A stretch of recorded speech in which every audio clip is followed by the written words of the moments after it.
Welcome back to Well Done. Today we have a very special guest. Her name is Lindsey Kaszuba. She is a certified health coach dedicated to empowering women to simplify their wellness routines, enabling them to achieve sustainable energy and confidence beyond the scale so they can build habits that actually fit into real life. As a mother of three and founder of Lindsey Kaszuba Health, she focuses on integrating health and lifestyle through nutrition, movement, mindset, and habit formation. Lindsey, I'm so excited to have you here. I'm so excited to be here. Thank you so much. I would love if you could give us more info about why you started your health coaching. I always had a curiosity and kind of a yearning for knowledge and health and wellness. And always really in high school, I was like, I want to help people, but I had no idea how or what that meant. I didn't want to be in the medical industry. I had zero intention of being a doctor of any sorts. And so I just kind of brushed it off and was like, well, I'll just experiment with all the wellness stuff on my own. And so that led me into having this curiosity and having this really deeply rooted passion for all things health and wellness, but as kind of a side thing that I just did for myself. And my career kind of took me the opposite direction into fashion and beauty.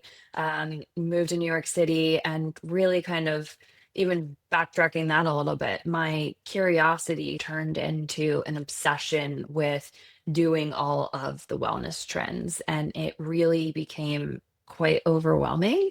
And that obsession really took me throughout high school, where, working out and running, being outside and being with friends and feeling really good in my body started turned into I need to burn calories to be this certain number on the scale. And that obsession was what it was, really led me through college and well into my young adulthood, and really kind of took over my idea of wellness. And I was constantly doing all of the things that I saw the experts recommended, all of the things that the influencers on social media were doing that they looked great doing, and really got to this point where I was so extremely overwhelmed with my health and really thought I had to do 100 different things every day to be healthy. Taking all the supplements. I think at one point I was taking like 15 different supplements and taking all the powders and doing the strength training and the cardio and going to spin class and doing yoga and like literally doing all the things. And that kind of, happened until I had my first daughter. And I just remember standing on the scale in my bathroom, looking down at those three numbers, just so upset about what they were. And I had this kind of epiphany where I was like, there's no way that health should be this complicated. Like, I'm doing all of these things and I don't even really feel that good. I haven't lost the baby weight. And it really hit me where I was like, there's absolutely no way it has to be this complicated. And so it was really in that moment as I'm like looking over at my newborn and realizing that, okay, I think I'm just gonna stop doing all of those things and see what happens and start really learning what I needed. And so it was kind of in that moment that was a shift. And to be honest, that was really scary because I had lived by wellness rules, the food rules, and really I should eat this or I shouldn't eat this or I should get this many calories and can't go over. I need to burn this many calories and do these workouts. That I was like, well, if I don't do those, like, can I actually trust myself around food to not overeat or trust myself to actually get to the gym or trust myself to like stay healthy? And it really just was so clear to me in the moment. I was like, oh, I have to try and see what happens. And so I stopped. Literally the next day, I stopped taking all the supplements. I was like, I'm just going to pull way back and simplify everything and see what happens. And it was really pretty wild. My workouts went from, running on the treadmill for 45 minutes and doing the elliptical to get that booty lift and burn the calories and doing strength training 5 times a week to rolling out my yoga mat when I got out of bed and doing 15-minute flow. And that was such a drastic shift. And I was like, there's just no way that I'm gonna get the results that I want doing this, but like we're gonna see. We're gonna stick with it. I pulled back and I simplified everything. And it was pretty wild. I don't know if there was like a pivotal moment that I was like, wait, this is working. But it was really just looking back and being like, wait, I lost the baby weight and I feel strong and I'm getting muscle tone and I'm eating healthy and I have energy and I feel more confident. And I was like, "Oh, this is working." And it was really what I chalk it up to, I guess you could say, is I learned to listen to what my body needed, and I started doing that instead of what everyone else was telling me to do. So you went cold turkey, basically. You were, doing all the things and then you dialed it back, way back. But did you feel that guilt? You try something new for a few days, but you're not seeing the results yet, right? Because it probably takes a little longer. And you feel that need to go back to what you were doing. Like, how did you combat that mentality of, well, let's just go back to what feels comfortable, even though it wasn't comfortable? Once I started really shifting the way I looked at my health and wellness, I didn't feel guilty. And honestly, that's one of the biggest things I've lost is guilt. Do not ever feel guilty about my decisions. And when I was in the other side of it, I felt guilty all the time. I was doing every diet, every detox, every cleanse, every juice, every workout trend, like all of the things. And I constantly felt guilty because I was like, okay, well, that didn't give me the results I wanted, or it was too restrictive and I gave it up, or I would set some ridiculous rules for myself, like not going to have pizza for this month. And I live in New York City. We had the pizza's great. I would go out and have a piece of pizza and I would feel extreme guilt about it. And I thought I was going to gain, 5 pounds that night. And it was just, there was so much guilt. And I actually remember, I don't think I've ever talked about this. I remember this one moment. I was on one of those like calorie tracker apps. I don't even remember which one. And I had a nutritionist and I was trying to lose like 10 pounds. I was constantly trying to lose pounds. It's like that vanity 10 pounds, right? Like I didn't need to lose 10 pounds. I just wanted to lose 10 pounds. So I was talking to this woman and she asked what I had last night for dinner, and it was like a weekend or something. And I was like, "Oh, I had queso and chips, and I had 3 margaritas." And she was like, each one of those margaritas was like 800 calories. And my jaw dropped to the floor, and I was like, "Well, I'm never having margarita again." And I just remember that being like so fun sucking. Yeah. And that was not the end of the journey, but looking back, I'm like, "Wow, how did I ever think that was a healthy thing?" I just listened to this lady that I didn't even know that I chatted with in a little chat box, and she told me never to have margaritas again, and I said, "Okay, that's ridiculous." But there was so much guilt and really shame on the deeper level of not being able to stick with diets or detoxes or whatever the new thing was that I was doing.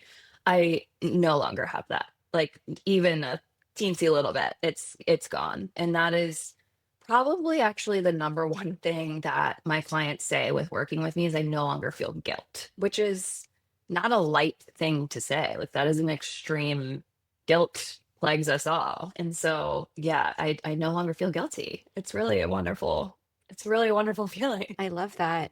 How do you train your clients to not feel the guilt? Like, are there practical steps? Yeah, honestly, the first step that I do with whether it's clients or members of our program is teaching them to really identify their starting point. And that is different from everyone else's starting point. I think so many of us say, okay, I want to lose weight. And really, that's like the number one thing that people come to me for private clients or I want to lose weight, whether they actually need to or not.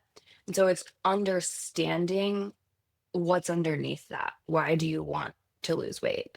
And if the answer is, I think I should, somebody told me to, I want to be, 5 pounds less because I want to hit this specific number on the scale, then there's another sort of layer. It's really like peeling the onion back layer by layer and understanding why and how your body is speaking to you. Because if the weight doesn't actually need to be lost, then we're just going to go in circles here because then it's not sustainable. It's not realistic for you. It's not what your body is actually telling you it needs.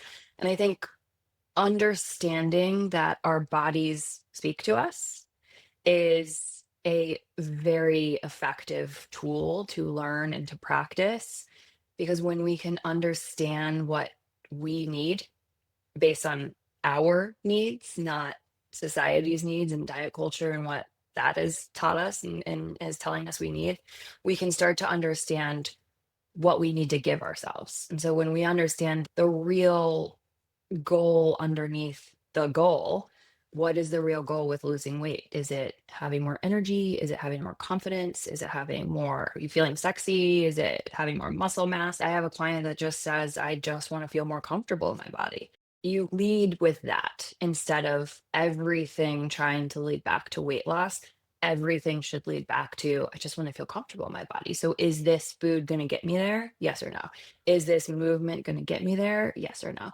And when you start to hone in on all of the things that actually feel good to you, that's generally what your body needs, not feels good to you in the moment. Like a bowl of ice cream is like that feels good to me in the moment. I actually get people saying that to me all the time. It's like, well, ice cream feels good to me. I'm like, but does it?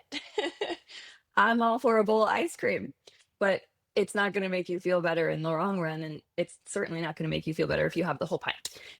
It's gonna give you a sugar high, which makes you feel good. But then in 30 minutes, you're exhausted, you probably have a headache, you're thirsty. Like there's all these physical sensations that come up when we eat something, move in a certain way. And it's when we start to connect those dots, then we can start to understand what our body actually needs and give it that thing. And when you start giving it that thing, the guilt just starts to fall away. And, I tell my clients, I'm like, if you want to go have a bowl of ice cream or you want to have some pizza, do it and don't feel bad about it. You just need to realize how that food makes you feel after you have it. And if there is a negative sensation or it's draining your energy, that's something to remember for next time. And so there's obviously a lot of layers under that, but that's the starting point is to really identify what's important to you and what your specific starting point is. And then you can loop everything back to that. Why do you think diet culture is so prevalent, but also why do you think that it's not the best approach to lean into a certain diet or not? I love this question. So, diet culture is tricky because it's been around for a long time, right? Like, we've all had this narrative of we need to look a certain way, we need to fit this mold, we need to weigh this much, we need to do this cleanse or detox or whatever this new trend or fad is to look a certain way and to reach this result. And the problem with diet culture or diets, detoxes, whatever you want to say with it, is one, they're generally very restrictive. They're not realistic for your real life and your lifestyle. And they generally don't feel good. And so when you combine all of those things together, it's not sustainable. It's not realistic. But the real problem is it doesn't take you as an individual into account. Diet culture is a one size fits all. There are broad recommendations, all of the rules of women should have 1,500 calories a day or burn X amount of calories in a cardio session or do strength training and cardio or have a juice in the morning. Don't have a juice in the morning. If you listen to everything, you would literally be eating nothing. So it's really understanding that wellness and health in general is just not a one size fits all approach. And that's what diet culture is it's just one big broad recommendation and it's a one size fits all approach. And that approach puts us all in the same box. And we clearly all do not fit in the same box. Which is why if your friend is doing a diet and it works for them and you try and it doesn't work for you, you get frustrated and you feel like it's you that's the problem. You feel like it's you that's the failure. And then it just spawns this whole other cycle. And so diets don't work for all of those many reasons. But I think, again, really tying back to really truly understanding what you want, but what feels good to your body. What foods feel good to your body? What movement feels good to your body? Of course, eating healthier, moving more, having a consistent mindfulness practice, like these are all great things to do, but you need to find how to adapt them into your life in a really realistic way that actually feels good for you because generally like diets don't work. You can take, a whole 30 or 75 hard or do all of these and it's just cutting out a bunch of food. So of course they work. Of course you're restricting yourself, you're restricting calories, you're restricting entire food groups, which I have done all of them in my past life. And yeah, they work. They work for a very short period of time. You might lose the weight in a month, you might lose weight really quickly. But then the moment you stop, it all comes back tenfold. And so it's like, well, is it really worth it? Is it worth all the stress? Is it worth the anxiety and the overwhelm and the restriction if it's not actually going to last? Not really, if you think about it. We live in a world that we really thrive on quick fixes, right? Like Ozempic is a huge thing right now. Right. Injections are a huge thing right now. So Those are quick fixes. Do they work really well for some people? Are they great tools for some people? Yes, of course. Are they meant for everyone? No, absolutely not. So it's really understanding, again, I think if you get really clear on your why is weight loss a goal? Why is eating healthier a goal? Why is moving more consistently a goal? And really understand the driver behind that, it can help you pivot your mindset and how you get there. And diets are usually not the way. And that's a good segue into your approach, which is building sustainable habits for wellness. How do you work with your clients to find out what is sustainable for them? Yeah, so the first step is uncovering the deeper feeling of why you want to eat healthier. And for me, I'll use my own life and for an example is I want to eat healthy so I have more energy and feel confident. Same with working out. Like I work out every morning. I do my quick little movement practice because it wakes me up. It makes me feel productive. It gives me strength so that I do have confidence. And honestly, like my practice makes me feel like I look good, which also gives me confidence. So it sort of all ties in, but I'm not working out every morning to work out every morning because I think I should work out every morning. There's a huge difference in the motivator and the reason. And I've done that consistently for 6.5 years, every single morning. There are very few mornings that I skip. If I'm like deathly ill, then I'll skip it. But it's just really understanding you and your motivator and why you want that thing. And then I have these two questions that I have clients practice like in and out when we first start working together is we do a deep dive into their lifestyle. So I want to know everything. I want to know all the little nuances and the little habits, all the good ones, all the bad ones, all the things in between, because it helps me understand, okay, this is why they're feeling like this, or this is what we can work towards. And it's understanding your body and really how it speaks to you. And you can start to do that by asking yourself, what do I need right now?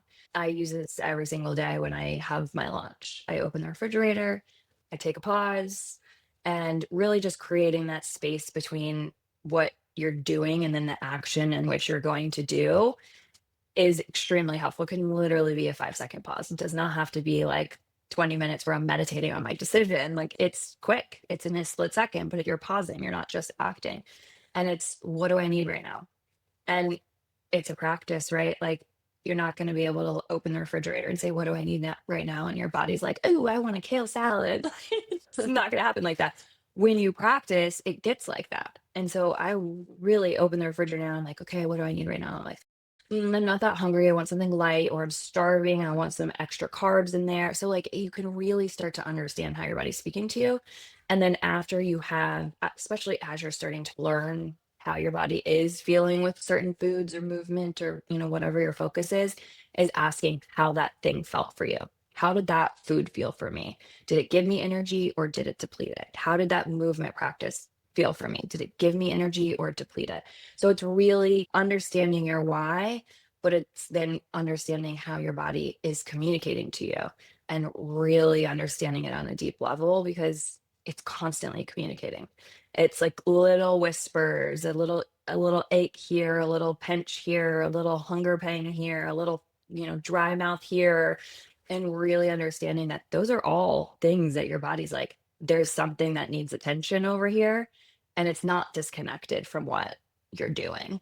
And so understanding that the dots are very much connected and the mind and the body are supposed to be interconnected. So that was a lot. But to simplify it, I would say you can even write down and journal, why do I want to lose weight? Understanding that and then asking on repeat, what do I feel like I need right now? And how did this make me feel? Are kind of like the foundational staples that is where we start because that is crucial for understanding what to add in and how to add it in a way that is realistic and sustainable for your lifestyle. What are some things though that keep, women stuck or examples maybe of clients that have had a hard time trying to adjust to this new way of thinking? Yeah, I mean, look, it can be hard. I always say it's very simple, but it's not easy. It takes effort, and changing anything can suck. It can be hard. I'm sitting on the couch with a bag of popcorn watching a movie. This is really comfortable and cozy, and I want to work out more. You have to get up, leave all of that behind, and go to the gym or go to your mat or do jumping jacks or whatever your form of movement is. That's hard. It's one, believing that you can make the change. It's so much mindset. Is if you don't believe you can. Okay, so I have a theory. My theory is there's only two types of people in how you create change in habits. It's you believe you believe that you can create that goal, that dream, that habit, whatever the thing is. I believe I can eat healthier. Or you hit rock bottom until you feel like absolute crap. And there is no other choice other than, okay, now I have to eat healthy. And so, how can we get to the between? And I think it starts with the understanding and the belief that you can, and trusting yourself that deeply in your core, you do know what's best for you. It might not feel like that right now, but it's taking the first small step towards that goal and connecting to the why behind it. Because you could sit on your couch eating popcorn all night long, but nothing's going to change. And so it's what is the one thing that you can do to move closer to that goal of eating healthy. Maybe you half the popcorn and add an apple. It can really be one small thing at a time until you start saying, "Oh, well, that actually made me feel a little better. Tonight, maybe I'll have a whole apple and ditch the popcorn." Or not that popcorn is bad, like, love a good popcorn. I'm just saying, like, there's always something small that you can do that is not a huge overhaul. And I think the more that we can simplify the idea of creating healthy habits and the less we think that we need to overhaul it, the more sustainable that it will be adding it into your life. I like that because I think so for me, I'm probably on the first side of that spectrum where I'm like all or nothing. I got to do it all. And I believe I can do it all, but then that belief ends up backfiring because then I get burnt out from trying to do everything. And so I like that not thinking about it as I have to like completely flip my whole world upside down in order to achieve these things, but they are small steps each day that I can add on that can help build my confidence or add on to the energy that I have for that day. 100%, 100%. We have a member in my program, Health Club Collective.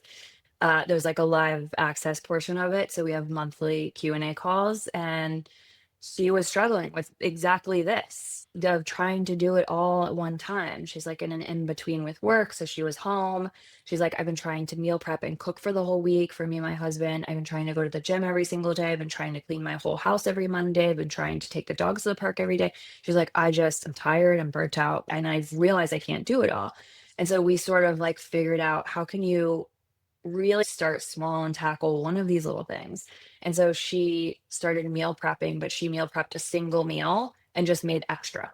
Instead of meal prepping and chopping all of this stuff for a whole week, which I don't meal prep, I think it's too much work. So for anybody that does it, God bless you. But she found a way to make it work for her. She got one meal and just made a lot of it. And so she didn't have it every single day, but she had enough for her and her husband to have it a couple times a week. So she found what worked for her by just simplifying what she was already doing. So it's not like you have to create all of these new things. Let's make it as simple as possible. Look at what you're already doing. How can you make it simpler so that it actually feels good for you? Right. What about the people who say, "Oh, I really don't have time. Like my schedule's already packed, right? I'm dropping off the kids. I'm going to work. I'm coming back. I'm making dinner. I don't have time to do even anything for myself, let alone 30 minutes of exercise." What would be your approach to helping this person? That's a very common struggle that I hear. It's one of the top ones, actually. So I think that you can work time however you want. I get it. I am a mom of three young kids, running a business, living in New York City. Like my life is constantly a shuffle. And busy is an understatement. We also have a really anxious dog that needs to be taken care of. Like busy, everyone's busy these days, right? Like my busy is no more busy than you're busy and the next person's busy. Like everyone is busy. And it's what you prioritize. It's what you focus on, and really what you focus on grows. So if you focus on not having time, all you're going to think about is you don't have time. So it's simplifying what you want to get done. So if you want to get in a 30-minute workout, okay, great. it's okay if your kids are awake. Literally this morning, they were climbing under me every time I did downward dog, and I'd be like, move, move, move, move. I'm dropping down. So like they're there, and that's okay. And I think so many people are like, well, my kids are here, I can't work out, or just pivot. You have to be flexible. And I think this idea that we can't be consistent and flexible is a total lie. We can absolutely be consistent and flexible at the same time, because consistency doesn't mean showing up the same every day. It means showing up for yourself every day. And that can look different. Sometimes it's 100%, sometimes it's 50, sometimes it's 1. But as long as you're showing up for yourself in that way, like you're being consistent with those habits, you're being flexible because you're not trying to be perfect, because perfection doesn't exist. We all know that. We all try for it, but it doesn't. And, I'm definitely a recovering perfectionist. So Right. recovering. Yeah, no, I'm the same way. And I've just tried to also embrace the idea of progress and not perfection, because as long as I'm making a little bit of progress each day, then, I should be happy.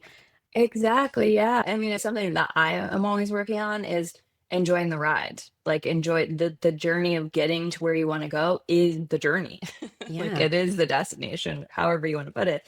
It that's where you learn everything. And that's where you start feeling really good. It's the end result, sure, is great. But when you get there, then there's another end result. So it's really enjoying and learning what feels good to you so that you can have what you want. You can have the energy, you can have the confidence, you can feel good without feeling guilty. You can fit it in a way that works for your specific life. right. And as you were talking about doing the downward dog and your kids like crawling under you, I was just thinking, like, why not teach your kids how to do downward dog? I think they all naturally do it anyway. Like my girls will, Yeah. it's funny because I was in a similar situation, but my husband was doing down dog, and then they both did down dog like underneath. And it was the funniest thing. And they don't even know what yoga is, but let's tell them what it is so they can try. I think it's honestly for any parent, mom, dad, whoever, any parent figure, it is so important to, and like honestly, a big kind of driver behind my own mission in life and in business is that we need to take care of ourselves so that we can show our kids how to take care of themselves. Because I don't think that kids need to unlearn diet culture like it took me almost my entire life to unlearn. They don't need to do that. So I have such a focus on teaching them to be intuitive in their own way. Like we're all born intuitive. You see this with your twins. There is intuition built into our whole system. And it's just over time, conditioning teaches us we need to look for external guidance in order to be told what to do and to flow and to feel in alignment. And there's nothing outside of ourselves that we need. It's just you have to learn the tools to take all those bricks off so that you can connect with that. I mean, is it annoying sometimes to have my kids crawling on me while I'm trying to do a plank? Yes, definitely. But at the same time, they're like, Mom's doing a workout, and they'll sit there. I'll have a nice chat with them. We talk about their dreams. They'll do it with me. My 4-year-old will do leg lifts in a funny way. And she's like, I'm doing it. I'm like, uh-huh, yeah. I know." So it's just like, it's actually like a really nice time, but I want them to see me making time for myself because I think that is so important because I want to make sure that they feel that way when they now, but when they get older, it's okay to take 15 minutes out of your day, however much time, to spend on yourself and your own well-being because that affects how you take care of other people. Like it's not just you. Right. It's we have our own power to change the trajectory of our health and our well-being. That is absolutely in our power, but it is also in our power to teach the little ones around us that they have that power. And so it's really understanding that. I think it's a nice little superpower to have and to show them early on. It's a ripple effect. Like it's not just you, it's them too. Yeah, I mean, the point about not teaching our kids diet culture, they should never have to know what that feels like, right? Growing up feeling like you're ashamed of how you look or you should look like everyone else on social media. What about the moms that ask you, hey, look, my kid is fighting me on every meal. They want junk, right? Like they want the bagel bites, let's say. I don't know. How do we also instill this healthy food or nourishing our bodies type of mentality with our kids? I'm struggling with that right now. Every meal is a little bit of a struggle. Sometimes they're good, sometimes Yeah, they're you're in not. a tough age right now. Yeah. 2 is where they start to really have pushback. That's a great question. So, I mean, I'll tell you how I do it in my own life with my own kids. And I've gone through all the iterations and the you can't have this until you have that. And I've never been a fan of the clean plate club because that was me. I had to clean my plate before I was allowed to get up from the table. And that definitely was nothing good for my mental health. I think understanding that our role as parents is to provide them healthy food, right? Like we give it to them, but it's theirs to decide how much they want of it. And so how I operate with meals is I always have, and this goes for myself too. This is like my rule of having what you have on your plate is I always have a protein, I always have a fat, I always have a carb, and I always have a color. And those are the four things. And generally, the color is fruits or vegetables. The carb is if I'm giving them pasta, it's like a whole food pasta. If I'm giving them a protein, it's a quality protein. The things that you put on their plate can be things that they enjoy. The color could be kiwi. There's a lot of different variations that you can do, but that is what goes on their plate. And if they do not like it, they don't eat it. And if they like it and they want more, I'll give them more. And so 2 is a tricky age because that's when they're like, "We don't like this, we don't like this." And I think the best thing in my experience as a mom of 3 that I've noticed is don't feed into the narratives that they're trying to give you. Is you don't li okay, you're like, "Okay," Well, and they then don't move even on know what because they the like. more well, that's the thing is but they want to get a reaction out of Yeah. you as a parent. And, like, that goes with anything as a kid. They wanna get your reaction, and so if they're like, "Well, I don't like spinach anymore." You're like, "But you used to, and oh my gosh, you have to eat your spinach." Then they're like, "Ooh, this bothers her." And then they poke at it again. We're going through this stage with my 6-year-old. Her friends are very picky eaters, and she's not. She eats a very balanced plate, but she wants to be picky. And so she'll have something on her plate. She's like, "I don't like that anymore." I'm like, "Okay, you don't have to eat it, but you don't get more food till you eat what's on your plate." So that's my rule. If you don't eat what's on your plate, there's no extra food. And so I'll serve, I'll give them chocolate for lunch. I'll serve a cookie with their dinner. But that being said, I do not do that all the time because if I give them a giant chocolate chip cookie, they will eat that first and not eat their dinner. And Right. so it's really, I think that whole until after you eat conversation is sometimes it works, sometimes it doesn't. Sometimes I'll give, a couple little sweets here and there with dinner, but sometimes I'm like, if you finish your dinner, I will give you whatever, a bowl of ice cream or something like that. Yeah. That's how we do it. It seems to work really well. Like I pack their lunch multiple times a week and then I'll let them have school lunch a couple times a week. And when I pack their lunch, they eat every single bite of what I put in there. And I do like kale salad, like I do a lot of Wow. color and they eat it every single time. But that's what I've also done from the beginning. I think it's easier that way. Like I gave them a lot of smoothies and juices. My 1.5-year-old, she sees me with the juice and she's like, juice, juice, juice. Like literally we'll suck down the whole thing. So I think it's they see what you're doing too. Like action speaks so much louder than words, right? Like how you feed yourself matters and how you talk about food matters and how you talk about your body matters. But I think it's really just not feeding into the little narratives going on in their head of like, I don't like greens anymore. I guess no kid loves greens, right? Until they see you eating it. I was just thinking about that like last night. I was eating some broccoli and then I gave some to my daughters and they were pointing at me for me to eat it first. They wanted Oh, me to show them that I was also going to eat that's it. funny. Yeah. And they actually didn't end up eating it, but Yeah. that's okay. Yeah, that's okay. And I think if it's a new food or they said they don't like it, put like a little bit on their plate. And it's just exposure sometimes. Sometimes they just need to see it. My oldest, I'm like, just touch it to your tongue and see if you like it. And she'll touch it to her, like she goes, "Ugh," before it even touches her tongue, to be honest, most of the time. But yeah, feeding kids is funny. It's very funny. Yeah. For you, though, what are some of your wellness non negotiables or things that you need to do for yourself each day? Really, my three non-negotiables is daily movement, daily meditation, and skincare. Those are like my three never fail. It's funny because when I had my third baby, who's now a little over a year and a half, I wasn't meditating every day and I wasn't moving every day. And 6 weeks in, I was like, I feel horrible. Obviously, I was sleep deprived. So there's that factor. But I was like, I'm snapping. My patience is so thin. And when I was like, okay, what do I need to look at here? And I was like, oh, well, I haven't been moving and I haven't been meditating. And it was really then that I'd realized that those were my non-negotiables. And that looks different every day. I wake up and I'm like, and sometimes this morning I was like, oh, let's look at what workout I'm going to do. And my daughter was like, I want to pick. And I'm like, okay. And so I just do the one that she picks. And I'm like, when I know that I'm going to move my body, some days I'm like, I'm feeling really tired. I want to do one on the mat where I'm laying down and it's a little less movement. And so it's really checking in with that. But my morning movement practice gives me energy. It wakes me up. It makes me feel proud. It makes me feel productive, like right out the gate. And then when I go out into the world, I'm more patient. I'm less frazzled. I feel like I've already accomplished something today. Like there's so many things that it gives me. Makes me feel strong. It gives me, the strength. And meditation for me works the best like right before I start my work day. It's not possible for me in the morning because I would rather do my movement practice in the morning. I'll do it when I sit at my desk and right before I go to bed. And that's just like a really nice way to breathe out the day. I do a lot of habit stacking.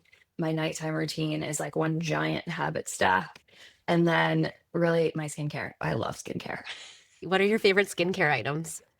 Okay, so I've really been on this non-toxic journey. I'm like Yeah. really trying to clean up what I put in my home and around, but also my skin because I used to not care at all. And so now in the last year or so, I've like really tried to clean up my products. I've just simplified everything. I was like, what as little products as I can use that are going to be impactful for my goals with my skin. And so in the morning, if I do vitamin C, I do something hydrating, I do hyaluronic acid, I do a nice like plumping eye cream. I'm getting older, gotta battle the fine lines. And then I do a moisturizer and a tinted sunscreen. And then at night, I do a plant-based retinol. And I have my own facial oil that I make. And I've been doing that for like a decade. And it's the best. And I change it every season depending on like skin's needs. I use different oils and things in the different seasons, but that's my favorite. And then I gua sha, and that's my skincare. Look, it's very simple, but it works and it's fun and it makes me feel good and it smells good. And that's what I do right before I go to bed. And it's great. And I'm also a shower at night girl because it just makes me feel good and cozy and Same. get a good night's sleep. But yeah, I love skincare.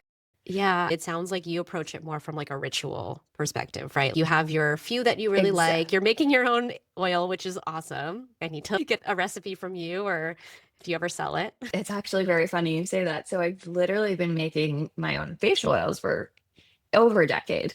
And I like give them to friends sometimes. And then in the last 6 months, so last year in the spring, I posted one of my recipes on social and it like went insane. And I was like, whoa, this is weird. Other people are going to try this. And the amount of people that were like, I tried this and now it's in my routine and I'm obsessed was insane. And I was like, oh, wow, this is so awesome. Other people love it too. And then in the last 6 months, so many random people that I don't even know are like, "Oh, your skin looks really great," or "What products do you use?" or whatever. I'm like, "Oh, well, I have this, oil that I make, and I think honestly it's a huge contributor to my skin." I'm like, "I'll send you the recipe." And they're like, "No, no, no, I don't want it. Can I buy it from you?" I was like, Amazing. "Oh, well." Every time I'm like, it's just like a thing I do for myself. I don't sell it. So over the holidays, I was like, maybe I should. So Yeah. I have created a brand. It is not launched yet, but it's out there. So I'll sell them at some point. I just have not had a moment to actually like launch it. Oh, I'm excited for that. I'm always looking for Yeah. non-toxic beauty products as well because I went through this whole thing with my skin. I was flaring up all the time, and there's a whole story behind it, but then I started cleaning out my products like you. I was looking at ingredients, and honestly, it's hard to find really clean, non-toxic It's skincare hard. that you can Yeah. trust because, Yeah. beauty brands can buy labels. They can buy things just to put on their packaging that tell you, the consumer, that it's clean. But when you really dig into it, you're like, well, no, there's this common allergen that's used as an ingredient. Or Exactly. Exactly. I love the Yuka app. Do you use that? no, I haven't. Well, I've used it a little bit for food. I haven't used it for beauty products. So you can use it for skincare. And I use it for skincare a lot. And I go to places and they're like, oh, yeah, this is clean beauty. And I scan it and it's like poor. I'm like, this is not clean beauty.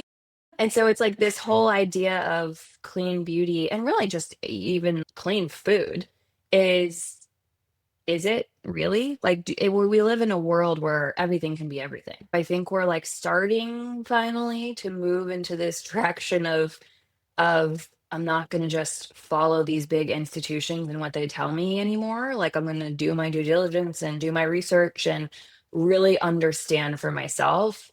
And I think that goes across every area of your life, but certainly health and wellness is because this on the front of this package says plant-based food coloring. Does it really mean that? Like, I had somebody buy, I think it was my mom actually, buy goldfish that, like the goldfish brand, that said plant-based color on the front of it. And I was like, it's hard to believe. So I look at the ingredients and I'm like, okay, first of all, it's like the literal last ingredient out of the 50 on the ingredient list, and it's spinach dye or something. And I'm like, can you really put this on the front of the label because it has this tiny little thing that is literally contributing to barely anything in this product? And I was like, well, yeah, there's no regulations around it.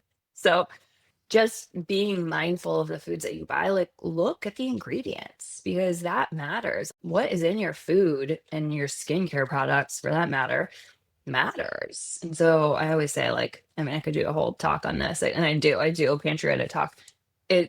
As little ingredients as possible is better and across all areas of health is, single ingredient foods, even better.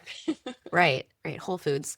As you're talking about looking at ingredients and looking at something that says clean, but it's not really clean, I purchased this shampoo that it was all over the packaging that said it was a clean shampoo brand, all these things. And then I open it up and I smell it, and the fragrance is so strong that I was like, there's no way that this smell is coming from essential oils. This has to be fragrance, right?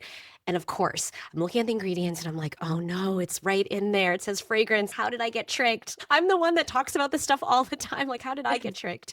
It's gotten really sneaky, so it's not your fault. It really is incredible how sneaky it is. I want to talk about wellness trends though. Have you seen any that you feel like are things that people should just not really follow on social media? Yeah, I really love that question. At the end of the day, I think there's pros and cons to any trend or like wellness fad, I guess you could say. I think the thing really lies in, is it making a difference for you? So back in my day when I was taking a million different supplements, I think I was literally taking 15 supplements.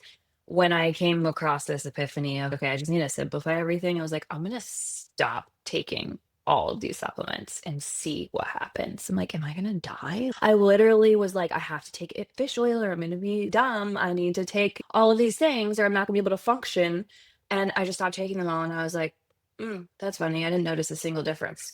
And so I was like, well, I just saved a lot of money Right. because now I don't need to take all these supplements anymore. And so it's really, I think, questioning why you're doing the things you're doing. Are you doing them because you've actually noticed a spike in your energy? Are you doing them because your friend's doing them? Like, why are you doing them? And, I think one that I personally do that I think is worth the hype is like a powdered green vitamin combo, like probiotic, prebiotic combo. I think when you put all of those in one, it's not only simplifying your process, like you don't have to take a prebiotic, probiotic, or vitamins or have a smoothie every morning because they're all in one thing. That's the benefit. Like you're simplifying your routine into one thing. And so I take athletic greens every morning because that is my vitamin, that's my prebiotic, probiotic, that's my powdered greens, that's all my things, but it's also my glass of water in the morning. And so it's kind of like the ultimate habit stack. For me, this works really well for me. And I noticed a huge difference when I started taking it, just in my energy levels and my gut, everything sort of just shifted. And so I think the ones that are worth the hype, I think it's fine to try them all.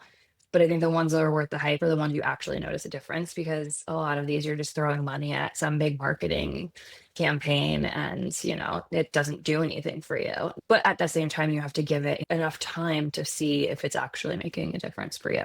That's one I feel like is worth, and not necessarily athletic greens. Like there's a bunch of them now, but finding one that kind of fits for you. And when you see those things that are really extreme, it's always like, well, it can't always be one thing that's going to change your life, right? It's multiple things. And so when you see that quick fix, or I think you mentioned that, or just like something that feels a little bit too easy, it's probably not. Exactly. I mean, there's so many things, right? Cold plunging, infrared saunas, red light therapy. I mean, you name it. There's like a million different things right now. And it's sure, have fun with it, play with it. I think wellness should be fun. It doesn't need to be so by the rule book and boring and rigid and not fun. Like it can be fun. Like have Yeah. fun with the trends and experiment with them and see what works and see what doesn't, but notice how you're feeling with them, because if you notice no difference, it's not worth your money or your time, quite frankly. If you do notice a difference, then great, it works for you. And if it doesn't work for your friend, who cares? It works for you. So it's understanding the connection there. Lindsay, this has been amazing. As we wrap up, are there any like last words of advice you want to leave with people who are, ready to simplify their wellness routines or really build healthier habits? If I leave you with anything for anyone to walk away with, I think it's really understanding and realizing that health is not a one size fits all approach and it's in your hands. And that's empowering and a little scary, to be honest, but you have the power to change it. And you have the power to take those little action steps and really look at it from a simple perspective and let that empower you, not scare you. I love that. And how can people find you or how can they contact you to work with you? I'm on Instagram, Lindsey Kaszuba Health. My website is lindseykazubahealth.com. Those are the two major modalities. I'm also on LinkedIn and, TikTok, all the things. Yeah. And we'll drop it in the show notes because I know Kazuba is not something that people know how to spell Not off easy the to bat. spell. Yeah. Thank you so much for being on the show.